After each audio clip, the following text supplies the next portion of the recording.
नमस्कार। मैं चिन्मय सरकार बोल रहा हूं। शायद आप मुझे एक इंजीनियर, प्रोफेसर या कंसल्टेंट के रूप में जानते हो, लेकिन आज मैं आपके सामने एक और परिचय रखना चाहता हूं। आईएसएम धनबाद से माइनिंग इंजीनियरिंग की डिग्री हाथ में थी। बचपन से यही सीखा था, पढ़ो, इंजीनियर बनो, नौकरी करो, जीवन सुरक्षित बनाओ। और मैंने वही किया। सेल में असिस्टेंट मैनेजर की नौकरी मिली, शिफ्ट की ड्यूटी, मशीनों की गूंज। लेकिन वहां खड़ा होकर मैंने खुद से पूछा, क्या यही है मेरा रास्ता? मुझे मशीनों से ज्यादा प्रणालियों में दिलचस्पी थी। कैसे चीजें जुड़ती हैं, कैसे टूटती हैं, और सबसे ज्यादा कैसे लोग इन प्रणालियों में जीते हैं। और यही से शुरू हुआ मेरे करियर का पहला मोड़। मैंने स्टील फैक्ट्री छोड़ दी और जुड़ गया नेशनल प्रोडक्टिविटी काउंसिल से। अब मैं सरकार की नीतियों, रिपोर्टों और योजनाओं की दुनिया में था। उत्पादन की पंक्तियों से अब मैं उत्पादकता की रणनीतियों में था। पर एक सवाल फिर भी पीछा करता रहा। हम सिर्फ डेटा से क्यों देखते हैं? क्या भावना की कोई जगह नहीं है सिस्टम्स में?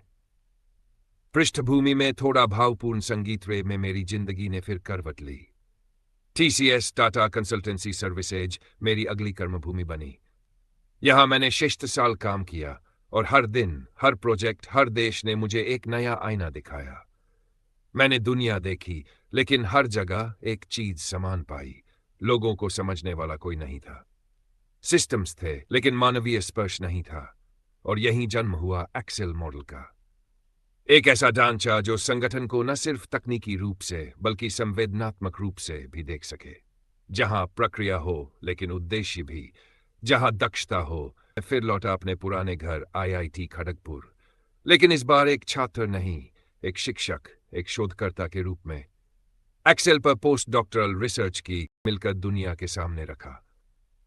फिर शुरू हुआ मेरा अगला चरण, शिक्षा का। मैंने वीआईएलपीयू, जेईसीआरसी, एसजीटी जैसे विश्वविद्यालयों में पढ़ाया, लेकिन मेरा लक्ष्य सिर्फ पढ़ाना नहीं था, सीखने का तरीका बदलना था। मैंने भावनाओं को पाठ्यक्रम में जोड़ा, डिजाइन थिंकिंग को इंजीनियरिंग से जोड़ा और छात्रों से कहा, पहले खुद को समझो, फिर दुनिया को बदलो। मैंने थोड़ी रफ्तार कम की और अंदर की ओर मुड़ने लगा।